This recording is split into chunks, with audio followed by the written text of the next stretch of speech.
Okay, when we talk about water vapor in the air, there's another term we need to talk about.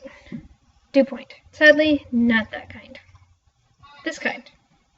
Right? So dew point is the temperature to which if you cool the air, it will reach saturation. When you saturate the air, that's all the water vapor it can hold. So the next step is to condense the water out. So that happens with dew, fog, clouds, and frost. When we say dew point, the dew point temperature actually tells you how much moisture is in the air. High dew point means moist air. So for example, if you're like, okay, the dew point's 80 degrees, which is really high and unreasonable, but if you were to say, okay, the dew point is 80 degrees Fahrenheit, that would mean if you were to cool the air down to 80, it would be completely saturated.